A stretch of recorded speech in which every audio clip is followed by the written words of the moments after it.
Joining us in the bunker here in hour 2, along with Hall of Fame Rider broadcaster John Frenzy, is Saskatchewan Roughriders wide receiver number 81. Correct? Mitch Picton. How you doing, Mitchell? Good. I'm good. Thanks. Happy New Year. Happy New Year to you as well. Lynch really got people going in hour 1. This is our poll question today. I pick John up every Friday morning. It's a highlight of a lot of people's weeks on my Instagram stories, picking Lynch up at his house. Problem today is my phone froze at minus 36, so I didn't film that. But as we were driving up here, we got talking about Saskatoon and how much we love Saskatoon, and the majority of our sponsors of this show are from Saskatoon. And Lynch goes, they deserve a CFL team. But you don't agree.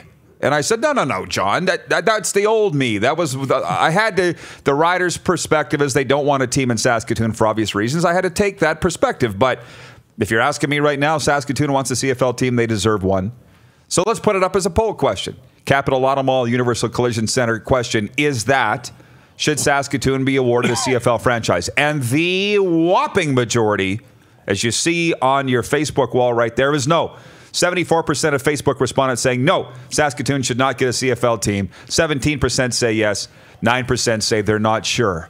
I'm kind of in a thing where convince me. I'm kind of good either way, but I kind of thought we were building a new hockey multi-purpose facility in Saskatoon 6 to 8 years from now downtown, and to house the Blades, the NLL's Rush, maybe a pro hockey team, all these concerts. You're not going to have both. So that's where I thought we were. And boy, is it, Lynch got people fired up.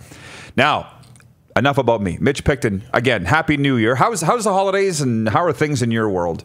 Good. The holidays were pretty quiet, just kind of around here with the family. My girlfriend goes to school in Saskatoon, so she was back in town for the holidays. And yeah, didn't do a whole lot, just kind of hung around here with the family and kind of kept it low-key over the holidays. Well, you had some news over the holidays, signing a new deal with the Riders, so that had to feel good. Yeah, that was a good one to get out of the way.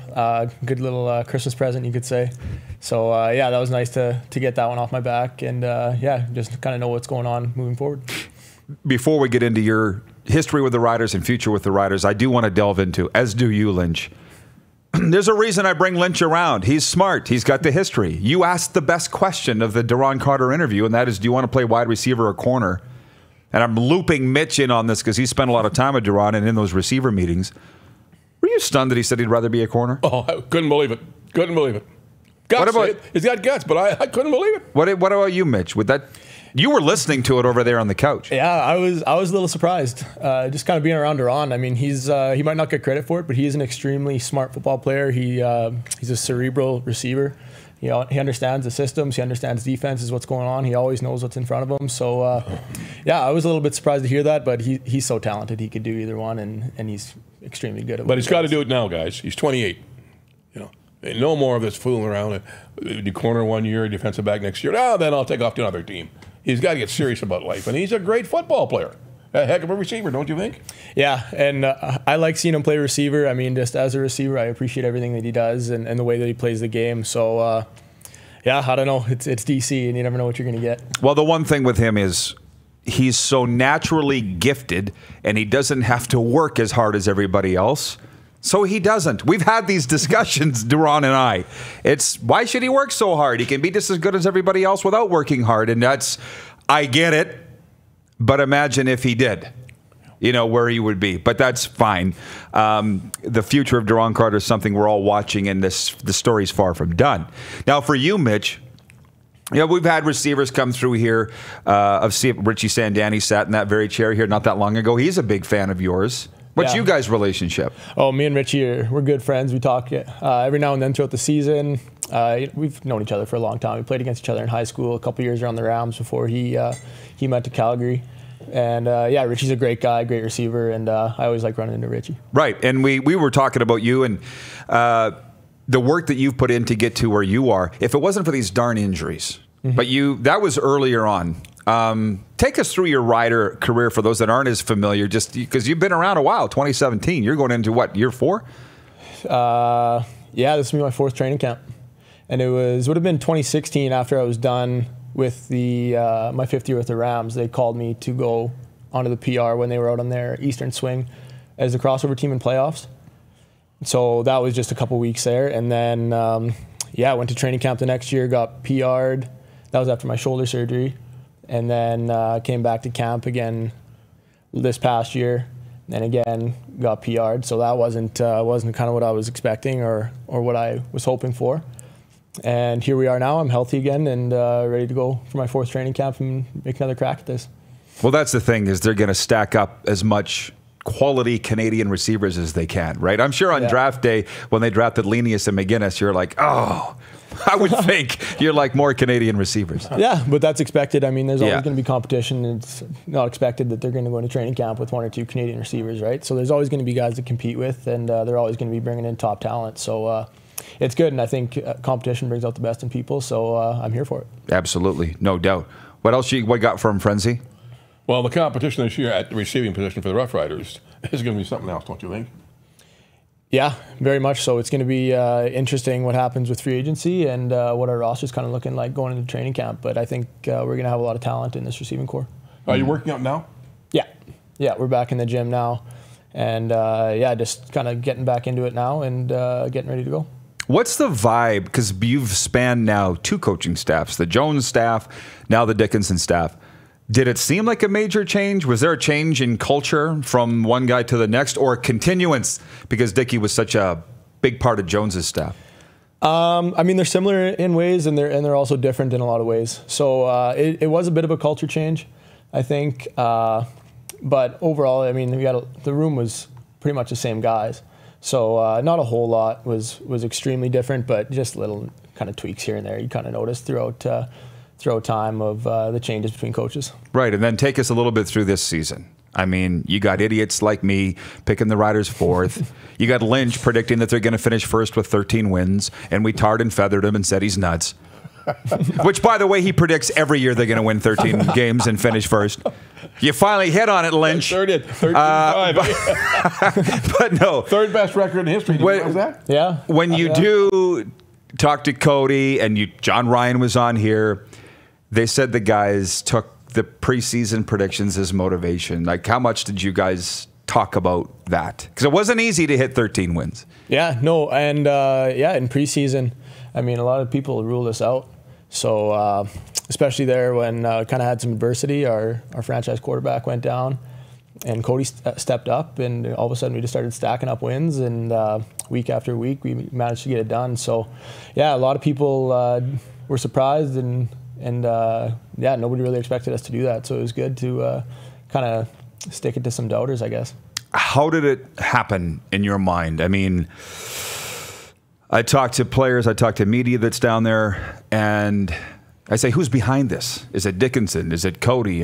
It's probably a team effort, I would say. But where did the belief really start in your mind? I mean, we just played a real team game. There were weeks that our offense struggled and our defense really bailed us out. There were weeks that our defense maybe gave them some points, and our offense kind of got into a shootout, and we managed to pull it out.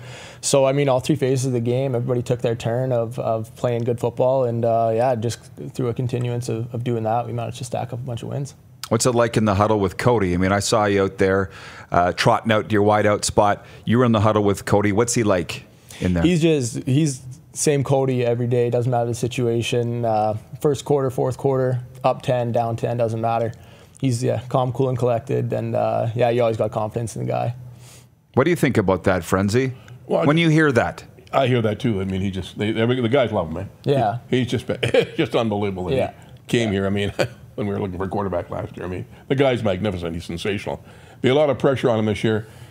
But let's be honest about Mitch. The Grey Cup is here in Regina, and we won it the last time it was here in 2013. The talk of town is, we're going to have the Grey Cup here. That's not enough. We're going to win it. Do you guys hear this as players? And do you hear that talk around town? We don't hear about it too much as of right now. I mean, once the season ramps up, I think we'll probably hear it a little bit more. But right now we're just kind of focused on getting ready for training camp. And once we do our jobs through the off season and through training camp. And it's all volunteer, what you guys are doing now? Yeah. Who's there coaching, or anybody? Or there's a couple guys in and out kind of throughout the off season, but nothing too permanent. Our strength coach is sending us our workouts and doing that kind of stuff from down south. So nothing's mandatory at this point.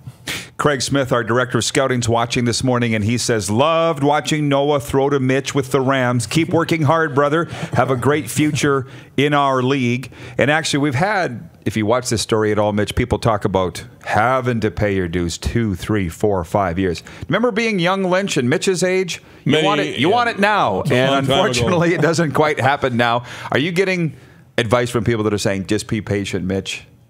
Are you hearing that? You must be. Yeah, I do hear that from people. And yeah, you're right. It is tough to wait, and especially when I feel like I'm ready and I feel like I can contribute. But yeah, pay my dues. I think I've gained a lot of great experience and gained a lot of knowledge. I've been around some great receivers in this room in the past 2 years. So yeah, just kind of waiting for my time and putting in the work, and I'll take advantage of my opportunity when it comes. Were you not working out with, maybe not necessarily on the weights, but at least throwing with Dressler and Getzlaff and those guys back in the day? Yeah. What did you learn from those guys? Just, well, a lot of it was from watching them when I was younger. But so their on-field stuff was just kind of from observing and watching them on TV and that kind of thing. And then when I started training with them, it was just how to be a pro every day. And I mean, there's a lot of work that goes in behind the scenes from what you see on game day. So yeah, just being a pro and how to train and the things that go on in the off season to get yourself prepared for a pro season. Smitty mentioned Noah. I can speak for a lot of people who are very happy to see him joining the Rams staff. Yeah. As he's obviously not a full-time quarterback coach, but what is he, consultant, basically advisor or something? What's your cousin Noah going to do with this? I haven't spoke to him too much on it, just a little bit, but I think he'll be in the film room with the quarterbacks. He'll be able to practice and just kind of guiding them, to letting them know what he sees in defenses. I mean, he's been playing against those defenses in Can West for a while now, so he's kind of got a pretty good idea what's going on. So I think just being another set of eyes and just another opinion in the quarterback's room, trying to help those guys out. Did you think, like, it seems natural that he would end up with the Rams, but your grandpa told me, no, he's taken over business. He doesn't have time to coach, right? And he's going to do both, I think, isn't he? Yeah, I'm not sure you're ever going to get him completely out of the game. So it's in his blood, and yeah, I'm not sure that you'd get him completely removed from the game of football. And I'll ask you this too. Lynch asks you about expectations and the hype in town with the 2020 Grey Cup here. I've seen you quite a bit. I know you pretty well. You're pretty well at insulating yourself from that. I'm sure you still get it every day from fans and stuff, but how do you kind of shield yourself from the hype that is the Rider Nation? I try to stay off social media as much as I can. And again, you hear everything going on, but at the end of the day, you just got to worry about yourself, kind of block out the noise. And yeah, just keep your head down and stay working. How about the Rams now? How do they look going into this year? I mean, it's a great league. Yeah. And you got a great quarterback there in Donnelly. So they should have a pretty good football team, shouldn't they? Yeah, I think they should. Their defense should be very strong again. Yeah, like you said, Josh is a great quarterback. I think they're in very good hands there.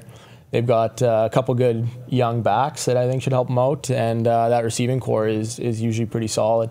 So yeah, I think the Rams are going to have a good season. It's good to see some parity back in Can West. I mean, Alberta is one of the top teams in the conference now after kind of being in the bottom for a while, and the Rams and Manitoba. So yeah, everybody's got good programs, and it's a lot of good football going on out here.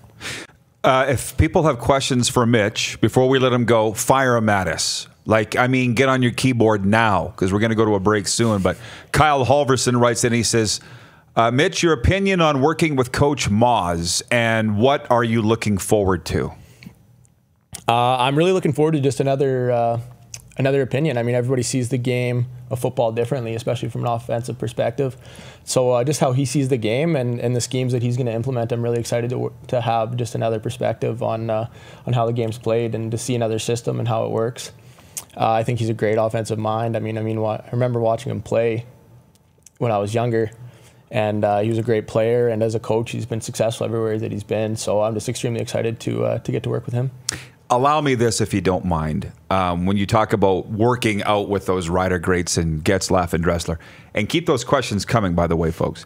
When I was talking to Braden Lenius's mom about the Combine, she said it was cool to be interviewed by Richie Hall and La Police and Pinball Clemens, or whatever she said. Yeah. People that Braden had grown up watching on television or seeing around Taylor Field? Because as you know, he was always around. Right. So you just mentioned Moz watching him. What's it like to be in meetings now with him or in the gym with him or whatever? Are you over that, or is it still kind of cool? It's still pretty cool. I mean, I went through that a little bit more so with guys that I had watched when I was first coming into the league. I mean, being in the gym with, like you said, Dressler and Getz and even Rob Bagg and guys like that I idolized kind of growing up. So, yeah, it's pretty cool, and definitely you see guys like Coach Moss and you remember watching him play, and it's pretty cool. But yeah, that's something I kind of went through when I was younger, and starting to get over it. And now it's guys that I work with now. Good, which is the way it should be. Yeah, but exactly. It's still cool at the start. Wayne in Victoria writes in. He says, "Are you expecting to be a starter or a backup this year?" Well, I don't think I ever prepared to be a backup. So I'm expecting to start. I'm expecting to go into camp and have a great training camp and just show everybody what I can do. I mean, I think if I have a healthy training camp, last year I kind of got nicked up at the start of camp. So I think if I can have a healthy training camp and go in there and show what I can do, then I think I can start in this league. Don't you think that riders have got it set up now with who they think are going to be the starting receivers? But always you see somebody come in, usually. Yeah. And break. I mean, is a surprise, a rookie or a guy like you, a couple of years experience, and become a starter. I mean, there's so much talent there now; it's unbelievable. Mm-hmm. And I think we're going to get a couple of guys, and hopefully somebody like you come in there and be a starter. Yeah, I mean, you see that kind of stuff happen all the time. I guess we had it 2 years ago. It would have been with Shaq, Jay Will, and Kyron Moore. Nobody really expected them to make the team, and we had a great group of vet receivers, and they kind of came in and shocked everybody. So like you said, I think that kind of stuff happens all the time. They're always looking for talent, and you never know what's going to happen in training camp.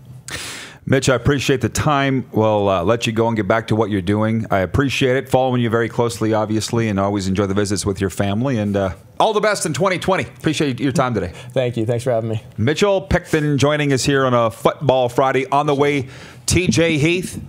Our sales manager, Tyler Gross, is going to come around a little later on, too. We'll be talking some NFL playoffs and so forth. It is a Football Friday. You're watching on Facebook Live, and listen live at rodpeterson.com. You're watching Rod Peterson On Demand. For more of The Rod Peterson Show, visit rodpeterson.com or follow Rod Peterson on social media.